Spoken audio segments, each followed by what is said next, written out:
लालच बुरी बला। आसाम के एक गांव में तोराली नाम की लड़की रहती थी। गोरा रंग, माथे पर लाल बिंदिया व हाथों में चांदी की चूड़ियां खनकाती तोराली सबको प्रिय थी। बिहुतली रंगमंच पर उसका नृत्य देखकर लोग दांतों तले उंगली दबा लेते। एक दिन उसके पिता के पास अनंत फुकन आया। वह उसी गांव में रहता था। उसने तोराली के पिता से कहा, मैं आपकी लड़की से विवाह करना चाहता हूँ। फुकन के पास धन दौलत की कमी न थी। तोराली के पिता ने तुरंत हामी भर दी। सुबाग धान, मंगल धान कूटा जाने लगा। तोराली अनंत की पत्नी बन गई।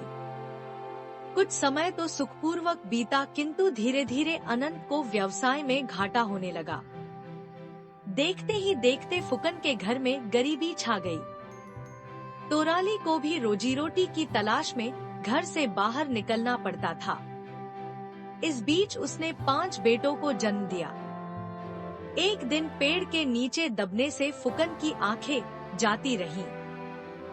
तोराली को 5 बेटों से बहुत उम्मीद थी। वह दिन रात मेहनत मजदूरी करती, गांव वालों के धान कूटती ताकि सबका पेट भर सके। तोराली भगवान से प्रार्थना करती कि उसके बेटे योग्य बने, किंतु 5 बेटे बहुत अधिक आलसी थे। उन्हें केवल अपना पेट भरना आता था।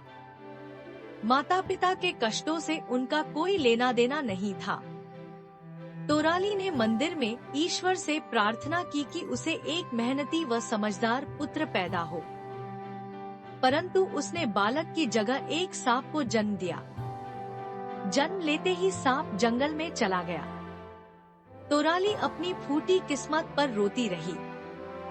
तोराली के 5 बेटे उसे ताना देते, तुम माँ हो या नागिन, एक सांप को जन्म दिया। फुकन के समझाने पर भी लड़कों के स्वभाव में कोई अंतर नहीं आया। कोई कोई दिन ऐसा भी आता जब घर में खाने को कुछ न होता। 5 बेटे तो मांग मूंग कर खा आते। फुकन और तोराली अपने छठे सांप बेटे को याद करके रोते। एक रात तोराली को सपने में वही सांप दिखाई दिया। उसने कहा, माँ, मेरी पूंछ सोने की है, मैं रोज घर आऊंगा, तुम मेरी पूंछ से 1 इंच हिस्सा काट लिया करना। सोने को बेचकर घर का खर्च आराम से चलेगा। तोराली ने मुंह पर हाथ रखकर कहा, ना बेटा, अगर मैं तुम्हारी पूंछ काटूंगी तो तुम्हें पीड़ा होगी। नहीं माँ, मुझे कोई दर्द नहीं होगा। सांप ने आश्वासन दिया और लौट गया। वही सपना तोराली को 7 रातों तक आता रहा। 8वें दिन सचमुच सांप आ पहुंचा। तोराली ने कमरा भीतर से बंद कर लिया। डरते डरते उसने चाकू से पूंछ पर वार किया। सचमुच उसके हाथ में सोने का टुकड़ा आ गया। सांप की पूंछ पर कोई घाव भी नहीं हुआ। माँ से दूध भरा कटोरा पीकर सांप लौट गया। तोराली ने वह सोना बेचा और घर का जरूरी सामान ले आई।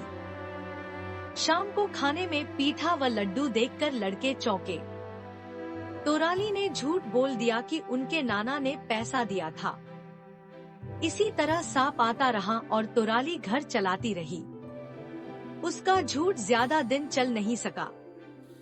बेटों ने जोर डाला तो तोराली को पैसों का राज बताना ही पड़ा।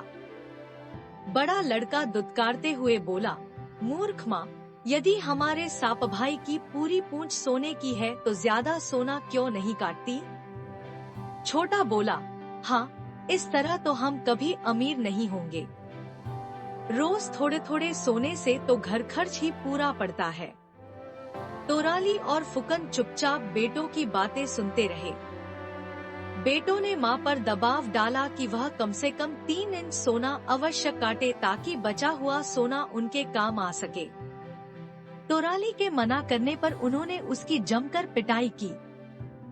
बेचारा अंधा फुकन चिल्लाता ही रहा। रोते रोते तोराली ने मान लिया कि वह अगली बार ज्यादा सोना काटेगी।